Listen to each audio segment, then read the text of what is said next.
All right, we have ourselves a short break before the next match begins. And ladies and gentlemen, we are privileged indeed to be spending it with two ladies who, quite honestly, have astounded everyone in RWL. I would like to welcome Miss Patti Powers, who we will see later in singles action, in a non-title match with Tamina Snuka, and via remote in nearby Philadelphia, Liberty Bell. Danielle Heathcote, American Powers, with a laundry list of gold, and we'll get into all that. But ladies, welcome, and of course, congratulations on a banner year, Patti. Your opening thoughts, please. Hey, everyone. Happy New Year to all y'all. Alright, well, I came on the scene around here just about a year ago, wrestling singles matches, trying to build up towards advancement, and yeah, I was doing great, and I was working my way up. But then, O'Toole says, he needed, whatever it was, a tag team to compete in a match. But I asked him to give me a few days to work on finding a partner, and he gave me the time I needed. And here's the part where my phone rings and Pat says I need a tag team partner for this show, and I'm like, sure, where is it? All you know, hop in the car, and get there. And Pat gets real quiet a second and says, no, your plane ticket to New Zealand is at the airport, and you have to leave tomorrow morning. I asked if she's joking. Well, turns out she wasn't, was she? I told her no, you cannot drive to New Zealand.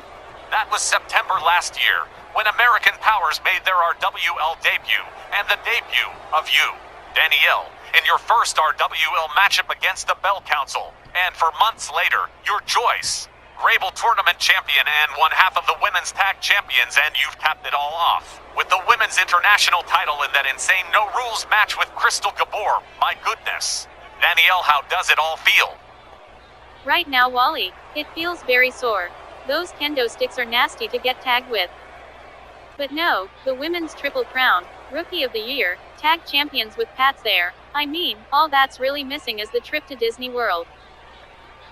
Patti, briefly, sorry about the loss to Asuka at Memphis. You came so very close to double triple crowns, but Asuka was just overwhelming that night. I'm sure a rematch is in the works. There's gonna be a lot going on this year, but that's what happens when you have so many titles that need defending. I'm sure Asuka and I are gonna bang heads again soon. That's in front of the match committee now, and I don't see them saying no to the rematch. But right now, Wally, I want the Bell Council in a rematch at Snarl with AP. Then it's a lock that we'll see Powers, Asuka the second round, and the rematch with Bell Council. But let's take a look back at the tale of the briefcase that led to at least one triple crown at Memphis Million. A little over a week left before it expires. We're gonna learn for sure what Danielle intends to do with it. Good evening, fans.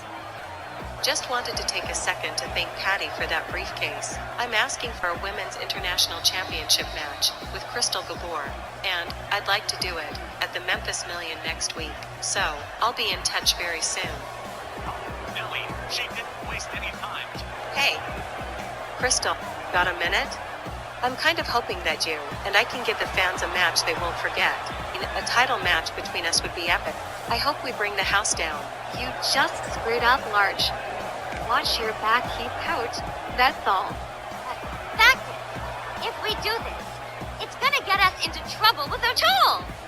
I don't think this is the best way to handle your Danielle problem.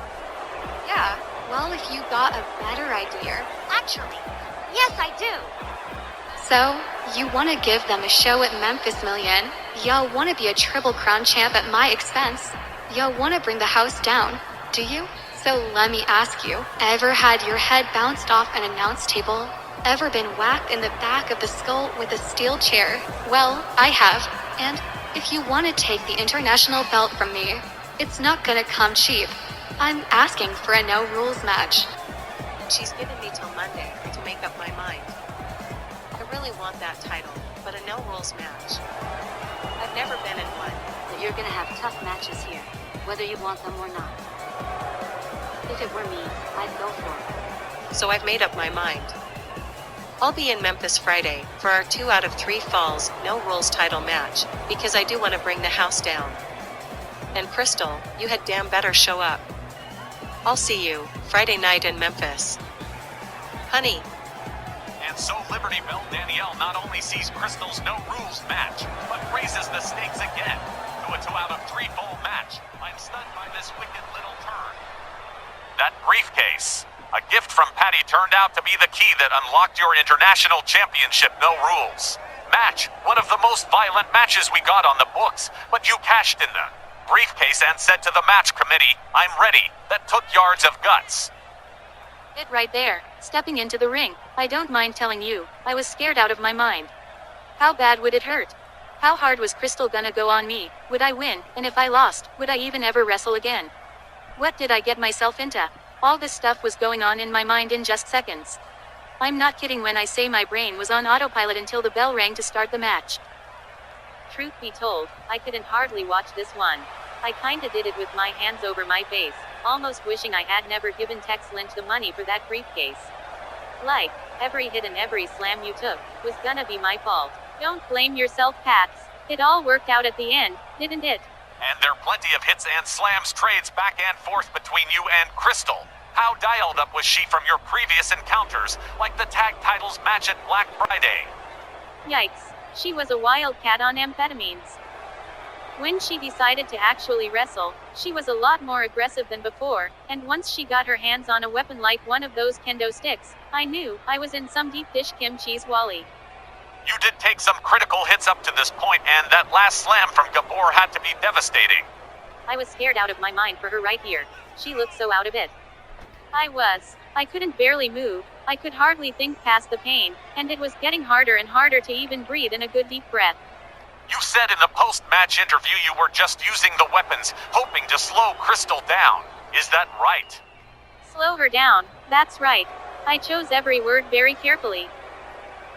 See for yourself, there was no stopping her short of really hurting her badly, so I was using the stuff around the ring defensively, because all I could hope for was to maybe slow her down a bit, so I could get an upper hand on the situation, but I gotta respect Gabor, because she's tough. She was tough to handle in the tag title match at Black Friday too. That girl doesn't fool around, she can hurt you if she takes it into her head to do it. Yeah, she is. Between her and Faye Crawford, I think Crystal is the true badass of that team. Faye is a real deal striker, but Crystal is on another level, which is how she stayed women's international champion so long. Alright, looking at the clock, we've already been beating each other senseless for almost 12 minutes. I'm hurting so bad, I can hardly see straight, and I'm thinking, I know I've hurt her bad too, now I gotta get her back in the ring and finish this up because I had just about run out of steam. My right shoulder was feeling blown, and I could not trust my legs to hold me up for too much longer, so I was just thinking, go for the pin as soon as you can. But it was right about here I changed my mind and thought I want to stretch her a little more before I try for the pin. Turned out a great choice, because she passed out, and the referee stopped the match for the first fall. I didn't think she would ever pass out, but no submissions for this match. So right there I knew I had her, or I hoped I did, so I went for the sleeper, and the referee says she can't continue, and called for the bell.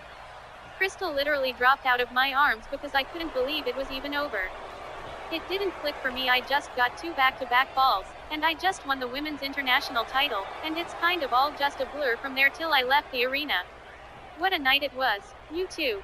And at the Memphis Million, biggest show of the year, and I'm a triple crowner, and I'm tag champs with the greatest partner of just all times. Hey, I think you're pretty badass yourself. Alright, let's not reminisce any longer. What's the future hold for American Powers going into the new year? A bit from each of you before we have to wrap up, please. But we just want a chance to even the score with a clean win over the Bell Council. Me and Pats, we hear things, and we've heard some nasty stories about those girls. American Powers is going to do whatever we have to, so people like them, know to leave people like us alone. Alright fans, there you have it.